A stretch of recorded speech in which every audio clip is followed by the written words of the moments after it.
자, 오늘은 올바른 성도의 삶이라는 제목으로 말씀을 전하고자 합니다. 우리가 지금 마태복음을 강의해 가고 있습니다. 요 앞전에 우리가 마태복음 21장서부터 22장에서 우리는 예수님과 유대 종교 지도자들 간의 이 신앙적인 논쟁을 우리가 살펴보았습니다. 자, 오늘 이 마태복음 23장은 예수님께서 서기관들과 바리새인들의 위선을 정면으로 비판하며 책망하고 계시는 내용을 담고 있다라는 것이죠. 여기까지는 이 서기관들, 바리새인들 또한 종교 지도자들의 그런 음모, 모략, 이런 예수님을 걸려 넘어뜨리게 하는 태클에 주님께서 뭐 하셨어요? 방어를 하셨다면, 오늘 23장부터는 예수님께서 저들의 그 위선, 저들의 잘못된 신앙에 대해서, 그리고 율법관에 대해서 정면으로 비판하며 뭐 하고 있다고요? 책망하고 있다라는 겁니다.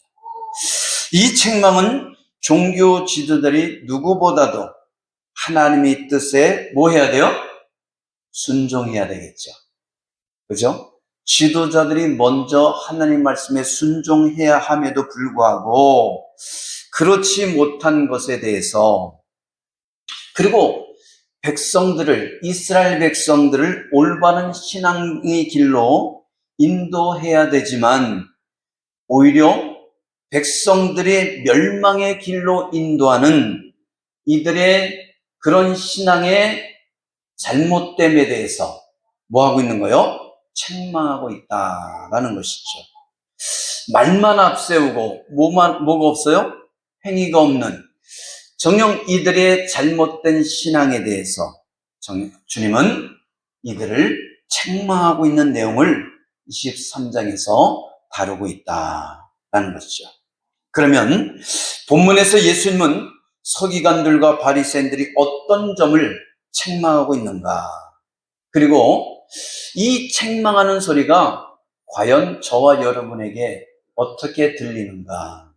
그리고 이 예수님의 본문의 말씀을 토대로 해서 우리는 어떤 신앙생활을 해야 되는가? 정녕 올바른 성도의 신앙의 삶이 무엇인가라는 것을 깨닫는 은혜가 있기를 주님으로 축원합니다. 자, 그러면 첫째는 뭐냐? 말씀에 따라서 언행일치의 삶을 살자는 거예요. 따라합시다. 언행일치의 삶을 살자. 자, 언행일치가 뭐죠? 말과 행동이 일치된 삶을 살아가야 된다라는 것을 말하고 있습니다. 자, 우리가 2절 한번 읽어볼까요? 2절 시작. 서기관들과 바리새인들이 모세의 자리에 앉았으니. 자, 여기서 모세의 자리다 그럴 때 이 모세의 자리는 어떤 자리냐면 예수님 당시에 회당에 가면 이 회당에 이 탁자가 놓여 있고 지금으로 하면 강대상이 놓여 있고 거기에는 두루마리 책자가 놓여 있었어요. 그리고 또 한편에는 뭐가 있어요? 이 모세의 의자가 있었다는 거예요. 그럼 이 모세의 의자에는 누가 앉았어요? 누가 앉았을까요? 바로 회당에서 서기관들이 율법을 가르칠 때 앉는 그런 의자였다는 거예요. 그래서 이 두루마리 책을 읽어주기도 하고 또 뭐 하기도 했어요? 이 말씀을 풀어 해석해 주기도 하는 그런 일을 했다라는 것이죠. 자, 그렇다면 이 서기관들과 바리새인들은 모세의 율법을 가르치는 위치에 있었던 자들이었다라는 거죠. 다시 말해서 모세의 율법을 가르치는 자들, 이것이 뭐예요? 바로 서기관들과 바리새인들의 위치였다라는 것을 말하고 있습니다. 따라서 그들은 율법을 바르게 가르쳐야 되고 백성들이 뭐가 돼야 돼요? 신앙의 본이 되어야 됐다는 겁니다. 그러나 오늘 한 3절 한번 읽어볼까요? 3절 시작. 그러므로 무엇인지 그들이 말하는 바는 행하고 지키되 그들이 하는 행위는 본받지 말라. 그들은 말만 하고 행하지 아니하느니라. 그들이 말은 번지르르하게 다 옳은 말이라는 거예요. 그러나 그 자기들이 행하는 그 하나님 말씀에 따라서 뭐 하지는 않는다는 거예요. 행하지는 않는다는 거예요. 그래서 그들이 행하는 말은 듣지만 그들의 행위는 본받지 말라라는 것이죠. 여기서 우리가 뭘 할 수 있죠? 이들은 그릇된 말은 하지 않았구나. 그죠? 하나님 말씀에 그릇된 말은 하지 않았다는, 근데 뭐를 하지 않았다는 거예요? 본을 보이지 않았다는 거예요. 행함이 없었다는 것이죠. 그래서 아마 이 바리새인과 서기관들이 만약에 천국에 있다면 뭐만 있을 것 같아요? 입만 있겠죠, 입만. 말만 바르게 했으니까. 행함이 없었으니까 어떻게 해요? 몸은 어디가 있을까, 그러면? 웃자고 하는 얘기겠죠? 입과 몸이 분리되진 않을 거 아니에요. 자, 여하튼 간에 정녕 주님은 이 바리새인들과 서기관들이 하나님 말씀, 모세의 율법을 가르치는 것은 너희가 들어라. 그러나 뭐는 하지 말라는 거예요. 그들이 본을 보이지 못하는 그들의 모습은 배우지 말라라고 말씀하고 있다라는 것이죠. 본을 보이지 못했다는 겁니다. 오히려 이 서기관들과 바리새인들은 백성들을 이 율법을 통해서 통제하고 정지하는 수단으로 사용했다라는 거예요. 너는 뭐뭐를 지키지 않았어. 너는 뭐뭐를 지키지 않았기 때문에 잘못됐어. 그릇됐어. 하나님이 심판을 받을 거야. 라면서 뭐 했다는 거예요? 정죄하기만 했다는 거예요. 한 예를 들어볼까요? 마태복음 12장에 보면 예수님께서 안식일에 밀밭 사이로 뭐 했어요? 지나가셨다라고 말합니다. 혼자 가셨어요? 제자들하고 같이 갔어요? 제자들하고 같이 갔어요. 근데 이 전도 여행을 열심히 다니다 보니까 제자들이 뭐 했어요? 시장했어요. 배가 고팠다라는 거죠. 근데 우리도 어릴 때 저도 경험했지만 밀밭이나 뭐 이런 보리밭 지나가다 보면 뭐 하죠? 그걸 잘라다가 까부려서 씹어서 먹죠. 그럼 뭐가 돼요? 밀 같은 건 껌처럼 돼요. 껌처럼. 참, 옛날에는, 요즘엔 껌, 뭐, 흔한 게 껌인데, 옛날에는 저가 어렸을 때마다 그걸 사먹지 못해서, 그걸 까부려가지고, 손으로 까부려가지고 뭐 했어요? 그걸 먹고, 그냥 막 질겅질겅 지금 생각하면 맛도 없었던 것 같아. 근데 그거를 열심히 씹어서 그 시원하게 껌이 돼요. 껌처럼 쫄깃해져요. 그랬던 기억이 납니다. 그러니, 2000년 전, 몇십 년 전에도 제가 그랬는데 2000년 전 제자들은 얼마나 배고팠겠어요. 그죠? 근데 그 밀밭 사이로 지나다가 밀밭이 널려 있으니까 어떻게 했어요? 그것을 잘라서 까부려서 먹었다는 거죠. 근데 이것을 누가 봤어요? 바리새인들이 보고 책망을 하는 것을 보고 정죄를 하는 것을 볼 수 있어요. 너희들이 안식일에 해서는 안 되는 일을 했다라는 거예요.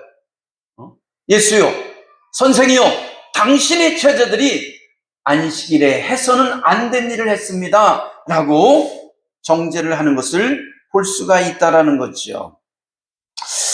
여러분, 안식일에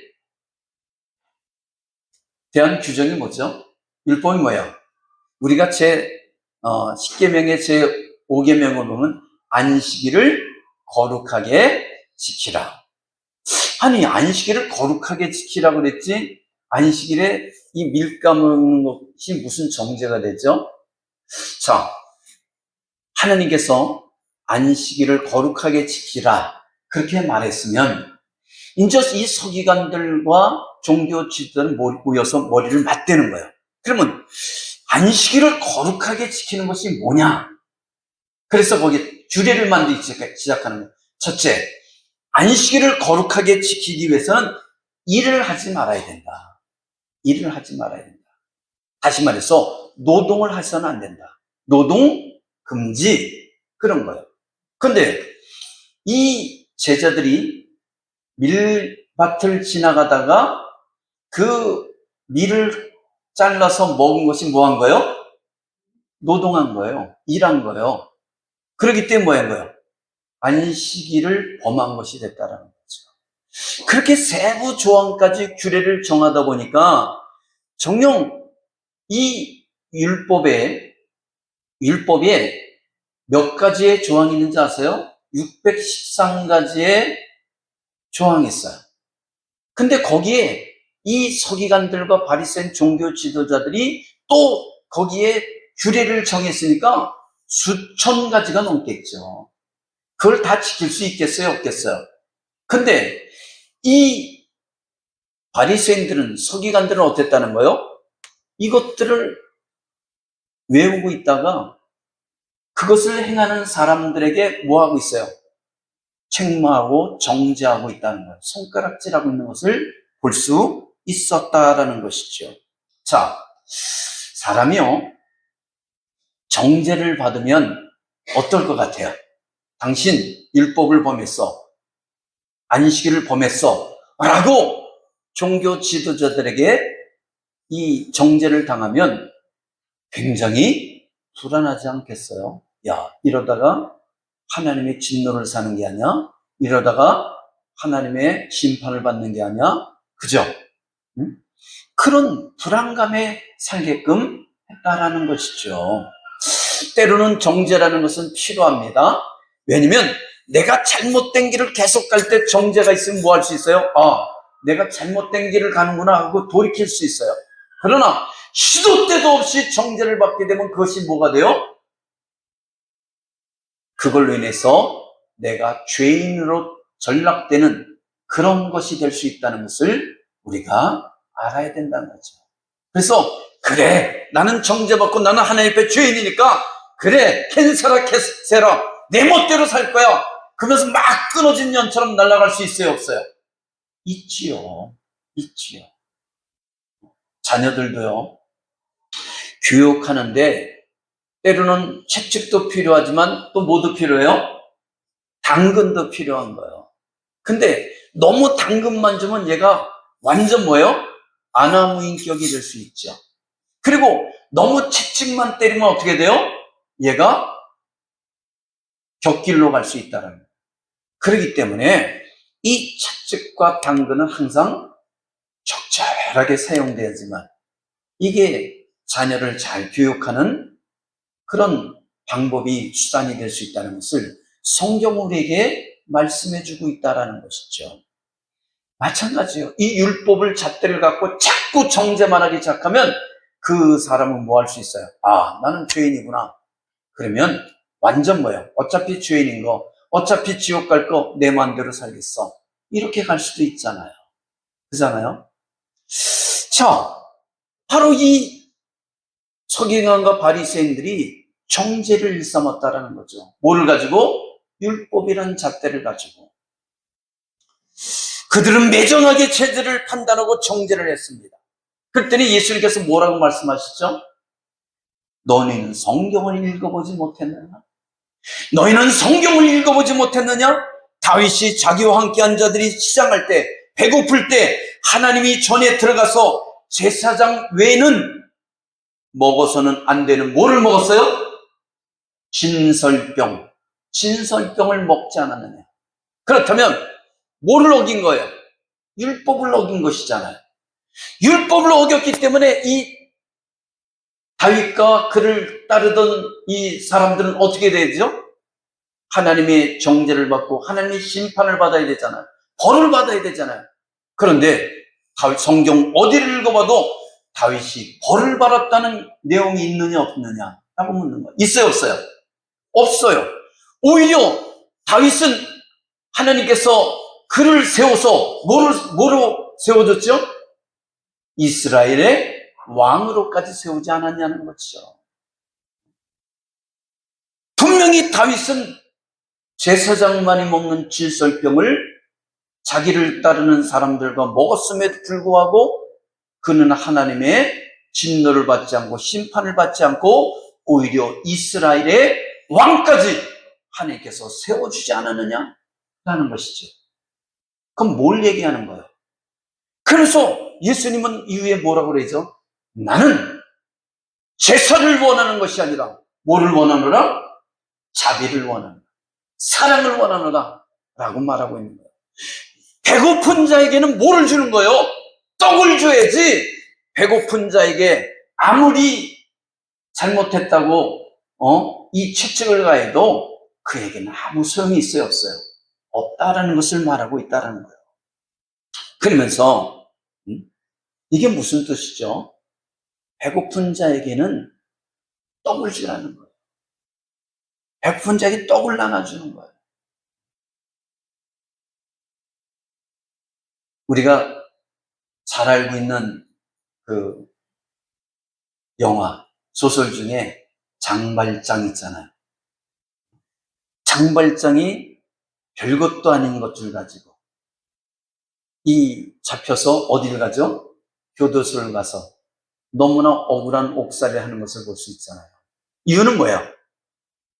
너무나 배고파서 빵을 훔쳐먹은 거잖아요. 여러분, 그래요, 훔쳐먹은 것은 잘못한 것이죠. 그러나 더 중요한 것은 뭐죠? 배고픈 자를 잘못했다고 감옥에 쳐넣는 것도 하나의 방편일 수 있지만 빵 하나 훔쳐먹었다고 감옥에 쳐넣는 것이 아니라 그 배고픈 자에게 뭐를 나눠줄 수 있는 게 더 중요한 거예요? 떡을 나눠주는 것이 사회가 더욱더 따뜻해지는 그런 모습이 될 수 있다는 것을 우리가 알아야 된다는 것이죠. 그래서 미국의 한 법정에서 한 사람이 빵을 훔쳐먹었어요. 그래서 붙들려서 왔잖아요. 이 법정에 섰어요. 즉결 심판이 이루어졌습니다. 그때 이 판사가 판결을 합니다. 당신은 빵을 훔쳐먹었으니까 그 빵값을 얼마를 지불하라. 예를 들어서 뭐 $2면 $2. 그러면서 땅땅땅 하고 판결을 내렸어요. 그러면서 이 판사가 쓰고 있던 모자를 딱 벗더니 자기의 주머니에서 $5를 딱 집어넣고 뿐만 아니라 그 청중석에 앉아있는 사람들에게 모자를 돌렸어요. 돌리면서 이 가난한, 이 배고픈 이 시민에게 정녕 한 가닥의 양심의 가책을 느낀다면 여러분들이 적선을 하십시오. 라고 그랬다는 거예요. 그랬더니 십시일반 어떻게 했어요? 그 모자에 적선을 해서 이 사람이 그 벌금도 내고 뿐만 아니라 일부의 돈을 가져가서 밥을 사 먹을 수 있는 그런 기회가 됐다라는 것이죠. 할렐루야. 이게 뭐예요? 제사보다 뭐가 중요한가요? 자비가, 사랑이 중요하다는 것을 말해주는 일례겠죠.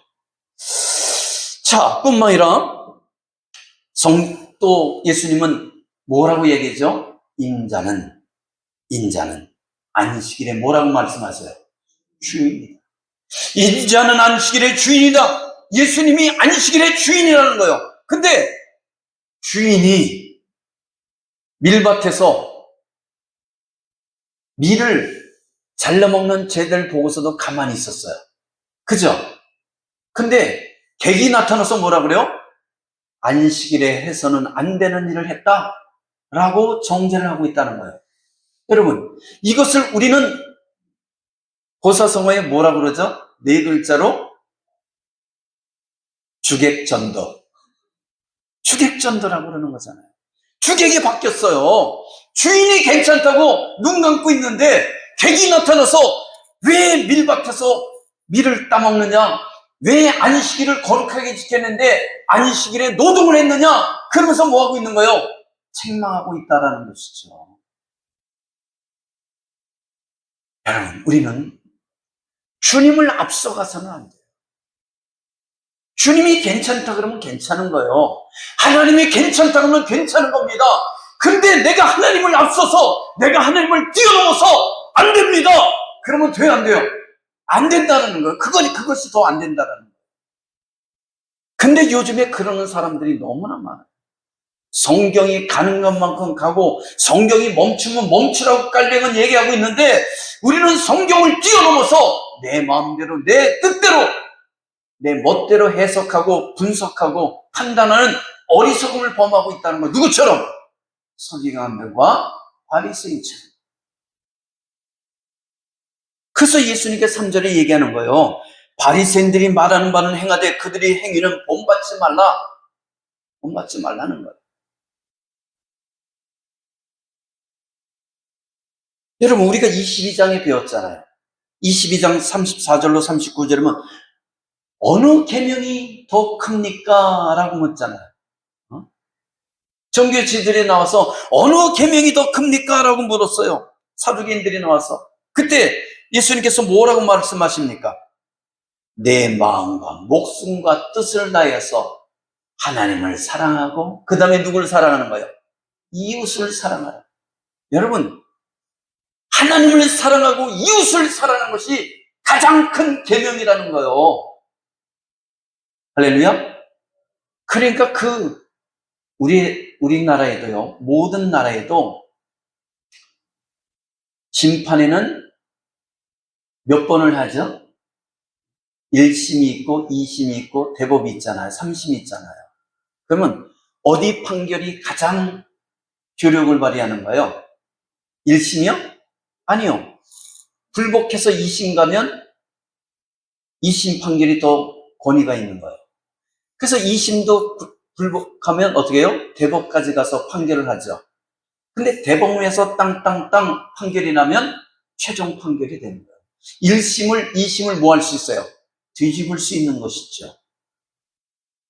마찬가지로 주님께서 하나님을 사랑하고 이웃을 사랑하는 것이 가장 큰 계명이다. 그렇게 말했다면 다른 계명들은 뭐예요? 이 계명 위에 올라탈 수 있어요? 아니면 이 사랑의 계명에 다 아래에 있는 거예요? 사랑의 계명에 다 아래에 있는 것이죠. 그러면 상법이 어느 거예요? 높게 있는 법이 뭐예요? 사랑하라는 것이죠. 그러니까 잘못했다고 정죄하는 것보다 더 중요한 것은 이웃을 사랑하라는 거예요. 하나님을 사랑하는 거예요. 제사보다 더 중요한 게 뭐냐? 형식적인 제사보다 더 중요한 게 뭐냐? 그냥 와서 몸만 앉아있는 제사보다 더 중요한 게 뭐냐? 진실로 하나님을 사랑해서 그 하나님을 사랑하는 그 마음이 너무나 뜨거워서 그 주님이 은혜를 사모하는 마음으로 달려오는 것, 이게 더 중요하다는 거예요. 그래 안 그래? 명절이었어요.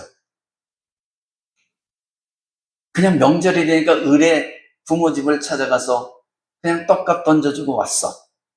그러면 그 부모가 아야 그래도 명절인데 왔구나, 대견하고 기특하구나. 안 온 놈보단 나. 그냥 그래. 안 온 놈보단 낫지.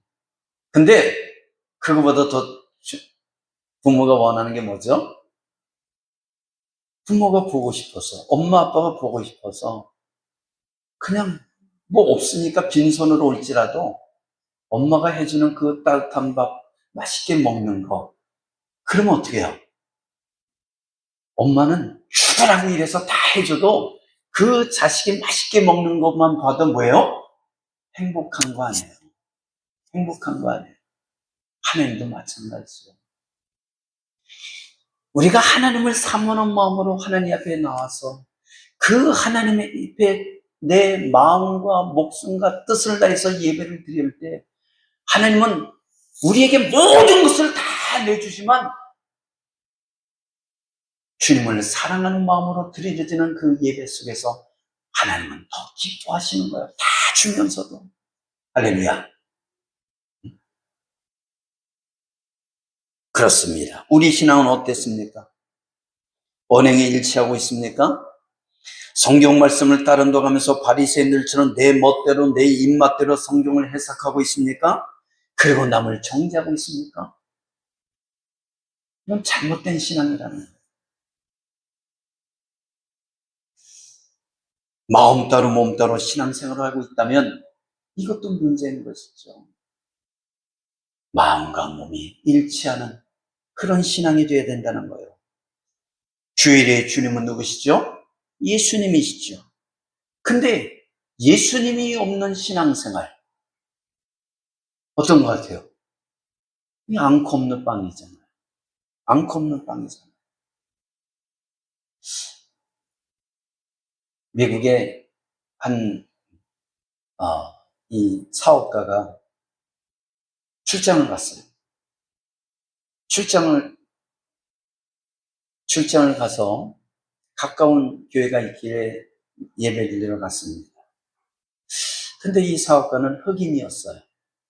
근데 자기가 거주하는 호텔 가까운 게 교회가 있어서 찾아갔더니 거기는 뭐만 모였어요? 흑인들만 있었다라는 거예요. 그래서 교회니까 하나님의 은혜가 있겠지. 그리고 가서 앉았다는 거예요. 근데 사람들이 쑥덕쑥덕 쳐다보고 그러더란 거예요. 가만히 둘러봤더니 흑인이 하나도 없어. 다 뭐만 있어? 흑인만 있다는 거예요. 굉장히 앉으니까 불편했습니다. 그래서 근데 안내자가 다가오더니 죄송하지만 여기는 백인만 예배드리는 예배당입니다. 나가주세요. 그러다는 거예요. 그래서 교회에서 뭐 했어요? 쫓겨났어. 그러니 예배 시간은 이미 시작되었고 어디 다른 데 갈 데도 없고 우리나라 같으면 가까이 교회 옆에 교회 있으니까 어떻게 해요? 금방 교회로 가지만 미국은 그렇지 않잖아. 그죠? 그래서 그 예배당 계단에 앉아서 혼자 기도했다고 합니다. 그때 성령께서 울면서 기도했더니 성령께서 말씀하시더래요. 그래서 하나님, 내가 예배드리고 싶어서 주님의 전을 찾았는데 하나님 쫓겨났어요. 그리고 울면서 기도했더니 성령께서 뭐라고 하신지 아세요? 얘야, 나도 그 교회에서 예배 드려본 적이 없단다. 예배를 받아본 적이 없단다. 왜? 자기들끼리만 예배 드리는 거야? 하나님이 없는 예배, 성령께서 없는 예배, 그 예배는 뭐가 되는 거예요? 그 예배는 뭐가 된 거예요? 앙코 없는 찐빵 아니에요. 예배 속에 성령께서 역사해야지만 그 예배가 살아있는 예배가 될 줄 믿습니다. 밖에서는 예의 바르고 상냥한데 집에서는 난폭하고 무례하지 않습니까? 뿐만 아니라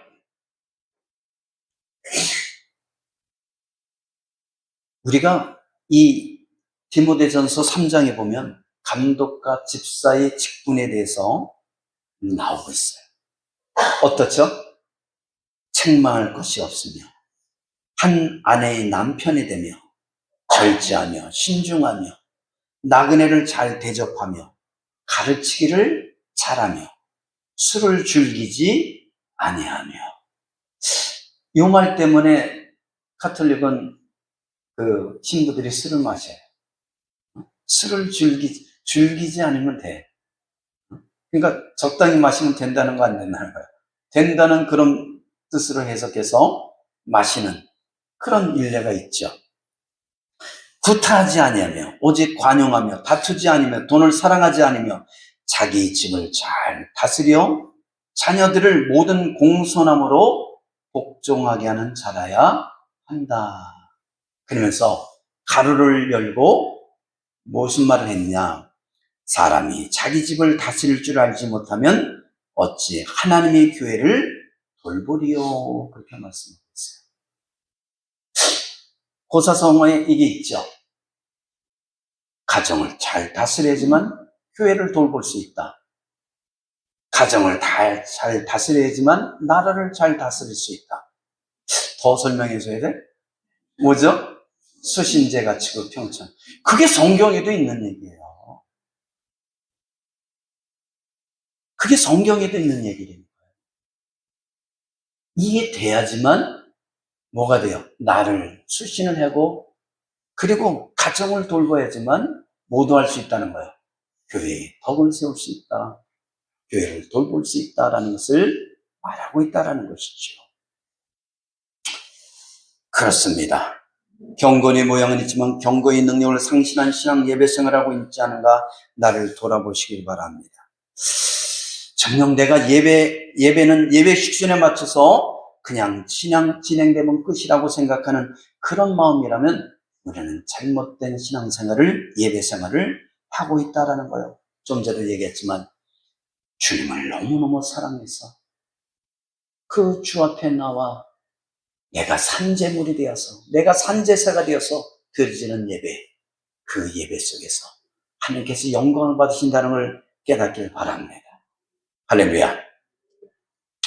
자, 그렇다면 우리가 올바른 신의 성도의 삶이 뭐냐? 두 번째는 남에게 무거운 짐을 씌우지 말라는 거예요. 우리가 4절 한번 읽어볼까요? 4절 시작.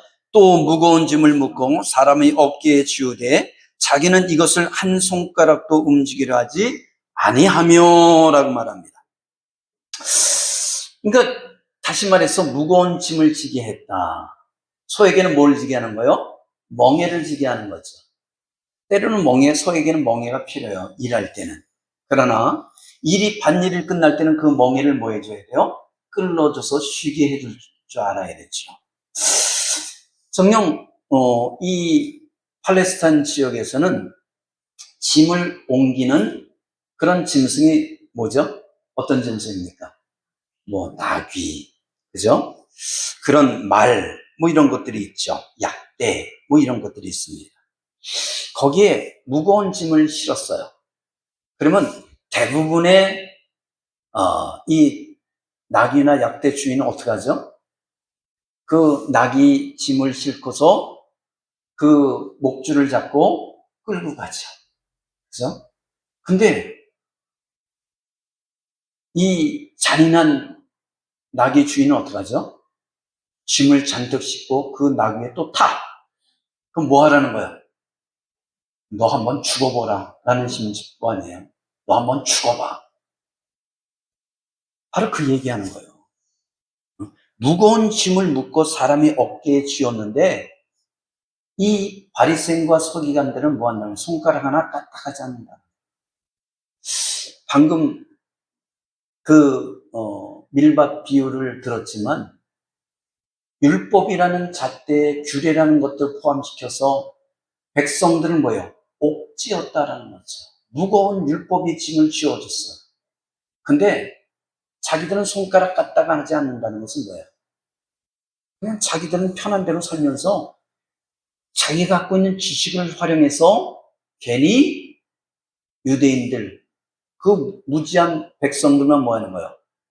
괴롭히고 있는 그 모습을 볼 수가 있다라는 거죠.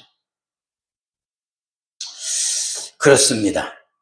자신들도 능히 매지 못할 멍에를 백성들에게 지우고도 자신들은 그들을 도와주려 하기보다는 오히려 백성들의 잘못을 판단하고 정죄만 했다라는 것이죠. 여러분, 마태복음 12장 9절로 21절에 보면 안식일에 한 회당에서 예수님께 손 마른 자의 손을 고쳐주시는 그 사건이 기록되어 있습니다. 예수님이 한 회당에 들어가십니다. 한쪽 손 마른 사람이 있는지라 바리새인들이 예수님을 뭐 하려고? 고발하려고 다음같이 질문합니다. 묻습니다. 안식일에 병 고치는 것이 옳습니까? 그렇게 예수님께 물었어요. 그러니까 예수님께서 뭐라면 너희 중에 어떤 사람이 양 한 마리가 있어 안식일에 구덩이에 빠졌으면 끌어내지 않겠느냐. 참 이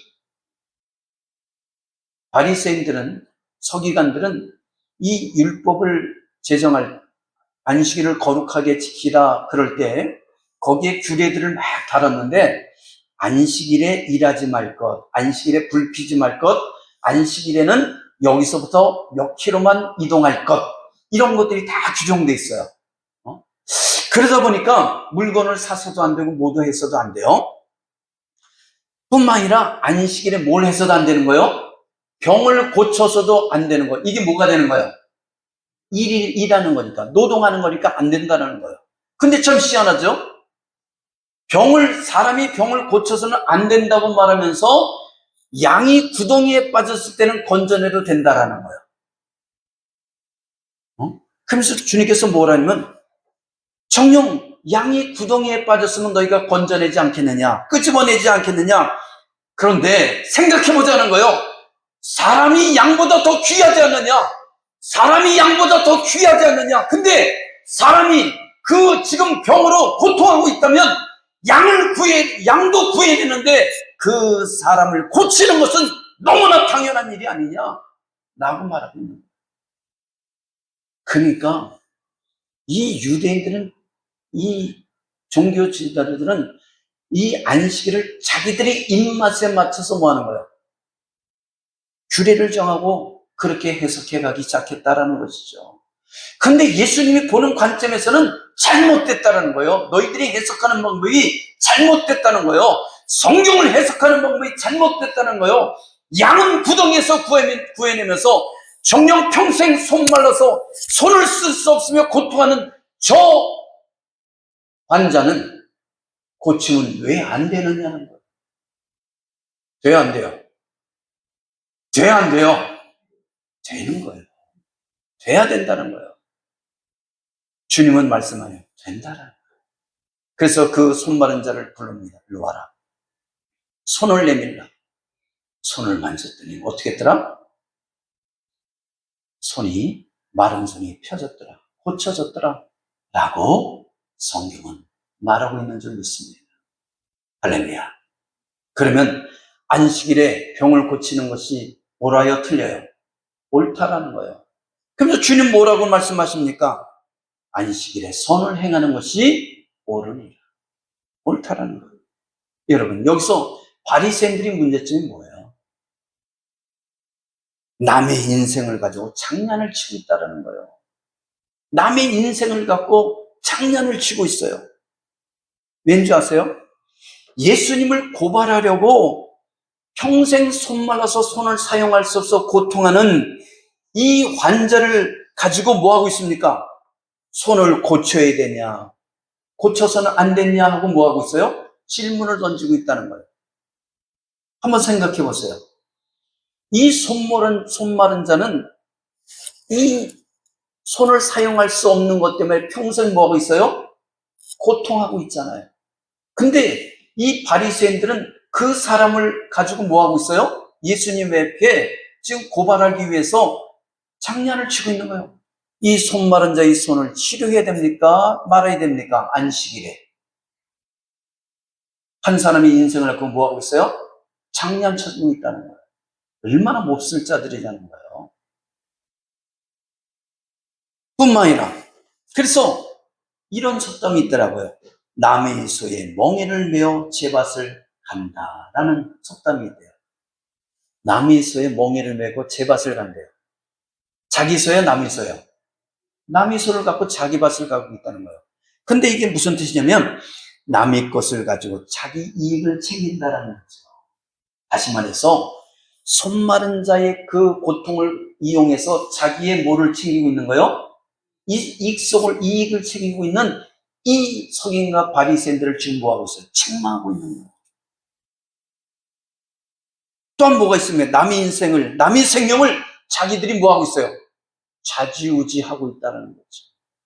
좌지우지하고 있다는 거예요. 안식에는 병을 고쳐서는 안 된다는 주장은 손 마른 사람에게는 너무나 뭐한 거예요? 잔인한 것이죠. 양은 구덩이에서 끌어내도 되지만 뭐는 해서는 안 돼요? 손 마른 자의 손은 고쳐서는 안 된다는 것은 이건 너무나 잔인한 얘기가 아니냐는 거예요. 너무나 잔인하지 않냐는 거예요. 뿐만 아니라 생명을 경시하는 풍조가 이들에게는, 바리새인들에게는 담겨 있다라는 거예요. 안식일에 구덩이에 빠진 양은 끌어내도 되지만 손 마른 자의 손을 고쳐서는 안 된다는 이 안식일 규례는 뭐예요? 생명을 경시하는 풍조인 거예요. 다시 말해서 짐승이 사람의 목숨보다 더 뭐한 거예요? 귀중한 것이죠. 개를 사랑하는 사람들에게 죄송하지만 요즘은 개팔자가 뭐예요? 상팔자잖아요. 제가 만든 게 아니라 옛날부터 쓰던 말이에요. 이 목사님이 만들었다고 착각하면 안 돼요. 개팔자, 상팔자는 옛날부터 있던 거예요. 제 선배에서부터 이미 있었던 거죠. 그죠? 지금 이것은 무슨 의미냐면 개를 너무너무 사랑했기 때문에 뭐를 무시하는 거야? 사람을 무시하는 거야. 요즘 공원 같은 산책하면 개가 막 달려들잖아요. 그러면 놀래가지고 사람이 발로 쳐요. 그러면 그 개 주인이 달려서 뭐라는지 아세요? 왜 내 새끼를 발로 치냐고 막 그래요. 내 새끼를 왜 발로 치냐고 당신이 사람이 아니 개가 물어서 발로 쳤는데 이상한 세상이 됐어. 근데 이상한 게 아니더라고. 내가 이 본문을 연구하다 보니까 바리새인과 서기관들이 뭐예요? 사람보다 양을 더 귀하게 여겼더란 얘기예요. 그래요. 그래 안 그래요? 그렇죠. 근데 주님이 이 삶을 보시길 바랍니다. 우리가 마태복음 8장에 보면 한 나병 환자를 치유하십니다. 백부장 하인이 중풍병을 치유해 주세요. 베드로의 장모의 열병을 고쳐주십니다. 가다라 지방에 귀신 들린 자에서 귀신을 쫓아내 주셔요. 왜 그렇게 하셨죠? 왜 그렇게 하셨어요? 8장 17절에 보면 이런 말씀이 있습니다.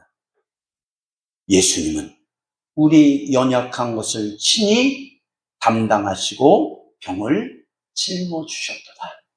할렐루야. 그래요. 주님은요, 우리를 너무너무 사랑하셔서 우리 연약한 것을 친히 담당하시고 그 병을 짊어져 주셨어요. 아니, 더 나아가서 우리 죄를 대속하기 위해서 십자가에 매달려 물과 피를 다 쏟아주셨다라는 거예요. 그만큼 우리를 뭐 했습니까? 사랑하셨다라는 거 아니에요. 사랑하셨어. 그러기 안식일에 손 마른 자가 있는데 안식일에 주인이 뭐 하는 거예요? 나는 제사보다 자비를 원하노라. 그러면서 그 손 마른 자를 치유해 주는 게 아니에요. 그런데 이 바리새인과 서기관들은 뭐 합니까? 백성들에게 무거운 율법의 멍에를 어깨에 짊어지고 자기들은 손가락 하나 까딱하지 않는다라는 거예요. 여러분, 주님은 뭐라고 그러시죠? 나는 상한 갈대를 꺾지 않으며 꺼져가는 심지를 끄지 않는다라고 말씀하세요. 이게 주님의 마음이요. 이게 저와 여러분의 마음이 되어야 될 줄 믿습니다. 한 영혼을 천하보다 귀하게 여기는 그런 광민교회가 되길 주님으로 축원합니다. 내가 무거우면 남도 무거운 거예요. 내가 힘들면 남도 힘든 거예요. 내 생명이 귀하면 남의 생명도 귀한 거예요. 근데 바리새인과 서기관들은 하나님을 사랑하고 하나님의 율법을 지킨다면서 정작 손 마른 자의 그 생명을 경시하고 그리고 안식일을 지킨다는 명목 속에 그의 고통을 외면했다는 것이죠. 우리도 예수님처럼 남의 연약함을 담당하는 그 영혼을 사랑하는 그런 성도되길 주님으로 축원합니다. 축원합니다.